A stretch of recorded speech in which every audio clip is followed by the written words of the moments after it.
बघा, recent tariff structure of different utility. सध्याचं tariff structure काय आहे, कसं आहे, हे आपण या कन्सेप्टवरती बघणार आहे. सध्या काय टॅरिफ रेट आहे रे तुमचं? किती रुपये? 7 रुपये पर युनिट रेसिडेन्शियलसाठी. आणि कमर्शियलसाठी 9 रुपये, काही ठिकाणी 12 रुपये. अजून it is depend on location. हां, काही ठिकाणी फुकट बी आहे. So recent tariff structure of different utility. तर कशा कशावर डिपेंड करतं बघा. Electricity charges are different in each state. State wise different. सगळ्यात स्वस्त इलेक्ट्रिसिटी कुठे आहे? दिल्लीला. Okay, for different types of user. मग आता महाराष्ट्रात सुद्धा शेतकऱ्याला वेगळी, गव्हर्मेंट ऑफिसेसला वेगळा रेट. त्याच्यानंतर कमर्शियल कॉम्प्लेक्ससाठी वेगळी, इंडस्ट्रीयलसाठी वेगळी. तर हे डिफरंट टाईप्स ऑफ युजरला डिफरंट रेट राहणार आहे. बघा, recently prices have been gone off. किमती वाढल्यात. कुठं वाढल्यात? Rajasthan, Haryana, Tamil Nadu. Because of higher cost. तिथं कॉस्ट ऑफ प्रोडक्शन जास्त असल्यामुळे तिथं रेट वाढल्यात. कुठं वाढल्या? राजस्थान, हरियाणा, तामिळनाडू. याच्यात दगडी कोळसा वगैरे तिथे भेटते का?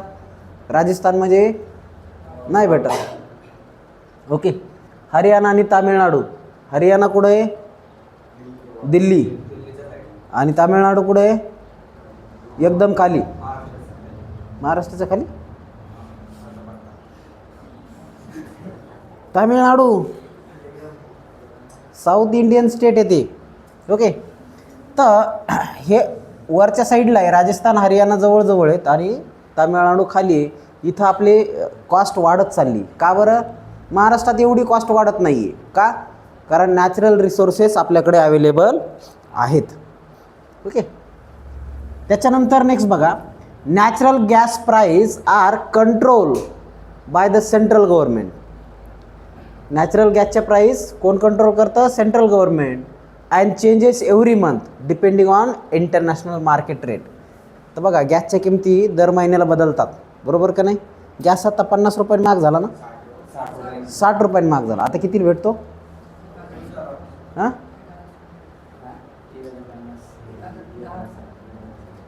1000 पार झाला ना. बर,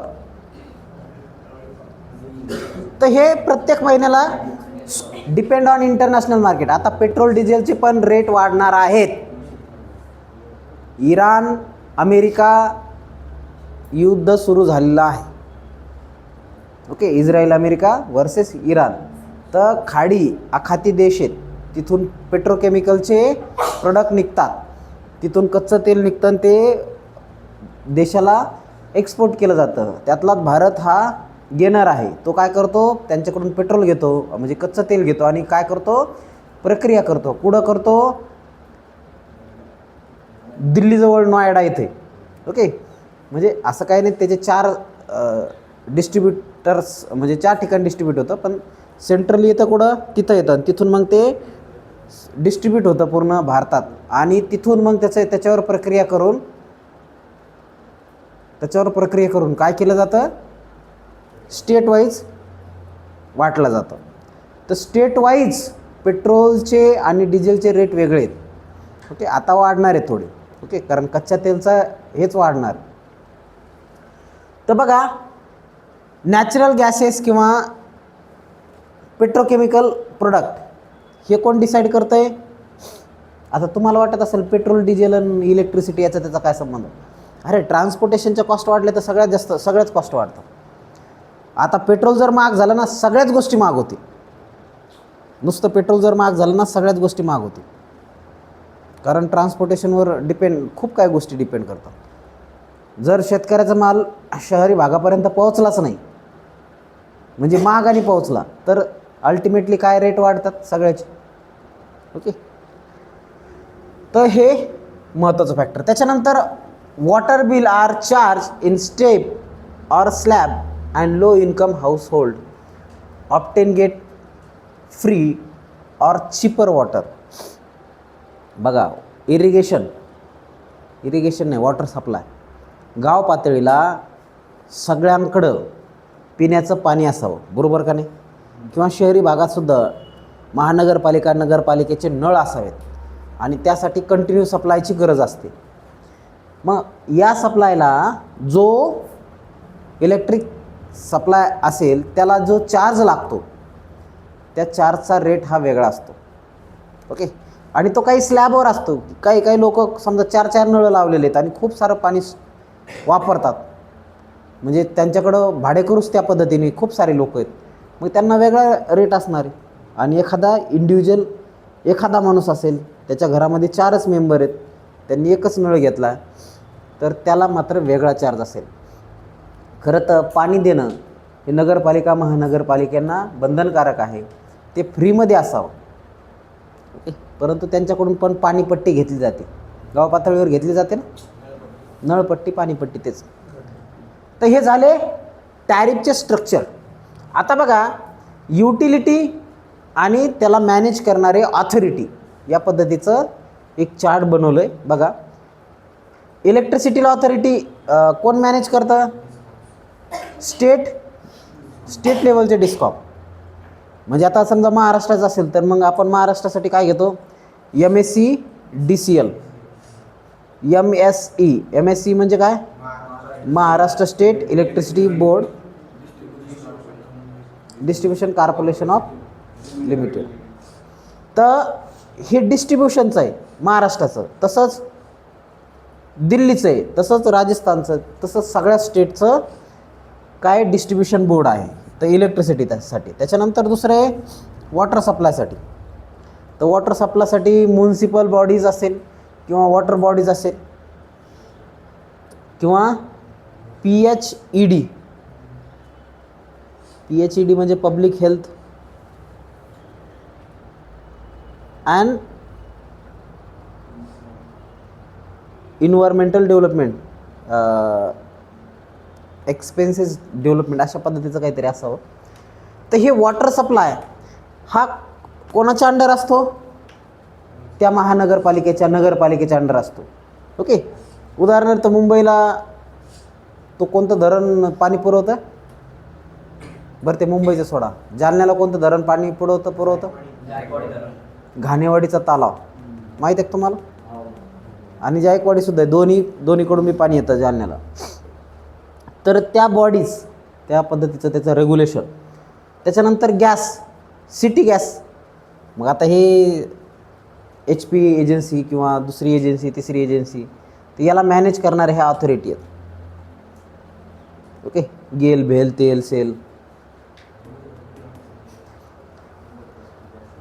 तर हे स्टेट वाईज ऑथॉरिटी बदलतात, पण मेन 3 ऑथॉरिटी आहेत. एक इलेक्ट्रिसिटीसाठी, एक वॉटरसाठी आणि एक गॅस एजन्सीसाठी. तर त्याला मॅनेज करणाऱ्या ह्या ऑथॉरिटीने ह्या स्टेट वाईज बदलतात. तर याच्यावर रिसेंट टॅरिफ डिपेंड करते, रिसेंट टॅरिफ बनत असते. कोण बनवतं हे रिसेंट टॅरिफ? हे लोक बनवतात. येतं लक्षात? हे स्ट्रक्चर आहे आणि या स्ट्रक्चरला धरून मग टॅरिफ रेट काय असावा हे डिसाईड केलं जातं. येतं लक्षात? So this is recent tariff structure of different utilities. समजलं? कोणा समजलं रे? आता बघा, याच्यावर काही इम्पॉर्टंट क्वेश्चन आहेत. काय इम्पॉर्टंट क्वेश्चन आहेत? 10 प्रश्न आहेत. पहा किती? 10 प्रश्न. ते आपण 10 प्रश्न बघू. हे समजलं ना तुम्हाला?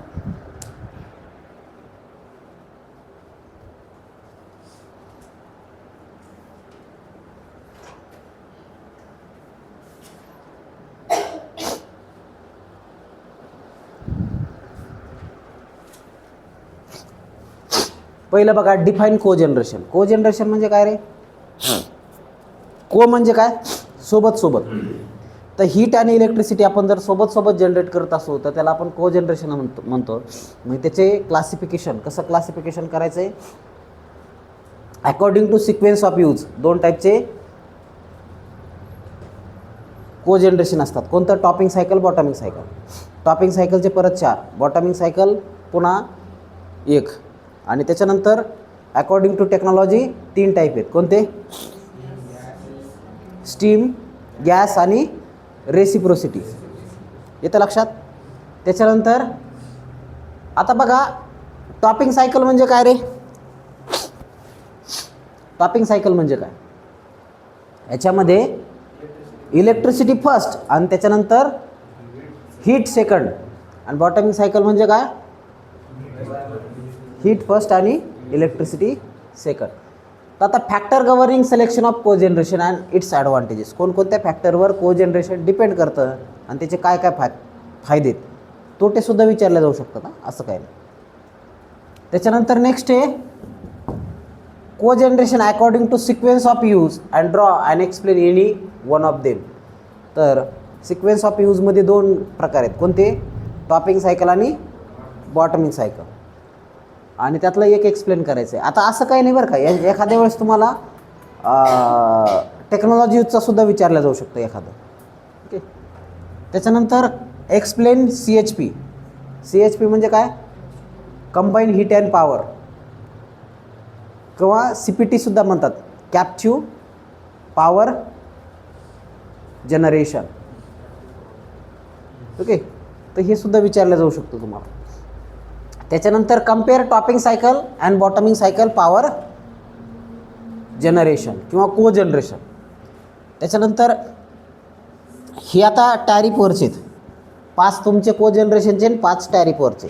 Define tariff, state its objective. Tariff म्हणजे काय? त्याचे ऑब्जेक्टिव्ह काय आहेत. ओके. आता benefits of tariff, merit of tariff, demerit of tariff हे सुद्धा विचारले जाऊ शकतात. पण mostly define tariff and give its advantages किंवा गिव्ह इट्स ऑब्जेक्टिव्स हा एक अतिशय महत्त्वाचा प्रश्न आहे. त्याच्यानंतर list the types of tariff and explain any 4 explain करायच्या शॉर्टमध्ये. किती मार्काला? 4 मार्काला. कधी कधी जर 6 मार्काला म्हणलं तर एनी 6 एक्सप्लेन करायला येते. ओके. 6 मार्कासाठी एनी 6 किंवा 2 मार्काला लिस्ट आणि 4 मार्काला एक्सप्लेनेशन. त्याच्यानंतर how to reduce bill by using tariff structure किंवा स्टॅरिक ॲप्लिकेशन ऑफ टॅरिफ वापरून कशा पद्धतीने आपण एनर्जी बिल रिड्यूस करू शकतो असा प्रश्न विचारला जाऊ शकतो. आणि त्याच्यानंतर explain recent tariff structure of different utility. तर हे recent tariff structure depend on utility. आणि न्यूमरिकल 2 न्यूमरिकल करून ठेवा चांगले. ओके. 2च टाईपचे. आपण एका टाईपचे 2 घेतले आणि एका टाईपचा 1 घेतला. काही अडचण आली की त्याच्यात सॉल्वच करून नाही पाहिजे, सॉल्व करून बघा. ओके. हे न्यूमरिकल, याच्यावर 1 न्यूमरिकल येतो म्हणजे येतो. किती मार्काला? 6 मार्काला. 6 मार्काचा. बघा याच्या स्ट्रक्चर सांगतो मी तुम्हाला. एक 6 मार्काचा न्यूमरिकल. ओके. त्याच्यानंतर क्वेश्चन नंबर 6. त्याच्यानंतर क्वेश्चन नंबर 2 आणि क्वेश्चन 5 असू शकतो. Question number 5. त्याच्यानंतर 7. तर अशा पद्धतीनं हे 3-4 क्वेश्चन असणार आहे याच्यात. ओके. न्यूमरिकल 1 कंपल्सरी आणि हे त्याच्यानंतर हे 4 पैकी एखाद 2. ओके. हां ना. तर 16 मार्काला बघ ना मग. 4 4 4 4 6. कधी कधी याच्यावर पण 6 मार्काला विचारतील. ओके. आता compare topping cycle bottoming cycle किंवा कधी कधी एक्सप्लेन टॉपिंग सायकल को generation with its sub type. व 4 सब टाईपच्या डायग्राम वगैरे 6 मार्काला. हे तुम्हाला करता आलं पाहिजे. समजलं आहे? तर इथं तुमचा 4था टॉपिक संपला आहे. ओके. तयारी करा. So write down important questions.